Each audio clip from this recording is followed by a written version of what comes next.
පොළොන්නරුව සෙවණපිටියේ පවත්වාගෙන ගිය වධකාගාරයක් පිළිබඳව අපරාධ පරීක්ෂණ දෙපාර්තමේන්තුව මගින් ගල්කිස්ස මහේස්ත්‍රාත් පසන් අමරසේන වෙත කරුණු වාර්තා කර තිබෙනවා. සිවනේසන් තුරේ චන්ද්‍රකාන්තන් හෙවත් පිල්ලයන් විසින් මෙම වධකාගාරය පවත්වාගෙන යනු ලැබ ඇති අතර එහි සේවයට යොදවා තිබූ දෙදෙනෙකු මීට අදාළ කරුණු රැසක් අනාවරණය කර තිබෙනවා.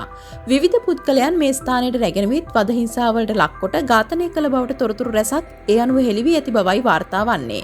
ඉදිරියේදී මේ පිළිබඳව තවත් සාක්ෂි රැසක් අධිකරණයට ඉදිරිපත් කිරීමට නියමිත බවත් වාර්තා වනවා. එලෙස ඝාතනය කරන ලද පිරිසගේ සිරුරු කඳවුරාවට වලදමා ඇති බවටද කරුණු අනාවරණය වී තිබෙනවා.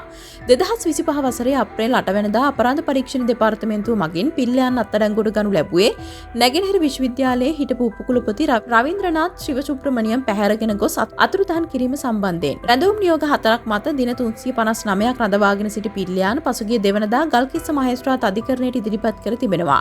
එහිදී අනාවරණය කරන ලද්දේ හිටපු උපකුලපතිවරයා සෙවණපිටිය කඳවුරට රැගෙන ගොස් ඝාතනය කර පුලුස්සා ඇති බවයි. මෙම කඳවුර සම්බන්ධයෙන් අපරාධ පරීක්ෂණ දෙපාර්තමේන්තුව මගින් ආරක්ෂක අමාත්‍යාංශයෙන් ලිඛිතව කරුණු විමසා ඇති අතර ඊට පිළිතුරු එවමින් ජාතික බුද්ධි ප්‍රධානියා සඳහන් කර ඇත්තේ එවැනි කඳවුරක් පවත්වාගෙන යාමට කිසිදු අවසරයක් දී නොමැති බවයි. මේ අතර පිල්ලයන් වෙත රජයෙන් ලබා දුන් T56 ගිනිඅවි 362ක් මිලිමීටර් 9 වර්ගයේ ගිනිඅවි 36ක් සහ මයික්‍රෝ අවි 1ක් අතුරුදහන් වී ඇති බවද අපරාධ පරීක්ෂණ දෙපාර්තමේන්තුව අනාවරණය කරගෙන තිබෙනවා. පිල්ලයන්ගෙන් කළ ප්‍රශ්න කිරීම වලදී පාස්කෝ ඉරිදින ත්‍රස්ත ප්‍රහාරයට අදාළ කරුණු රැසක් අනාවරණය වී ඇති අතර ඒ කරුණු ඉදිරියේදී කොළඹ කොටුව මහේස්ත්‍රාත් අධිකරණයේදී විභාග වන චැනල් 4 නඩුවට ඉදිරිපත් කිරීමට නියමිත බව අපරාධ පරීක්ෂණ දෙපාර්තමේන්තුව ආරංචි මාර්ග පවසනවා.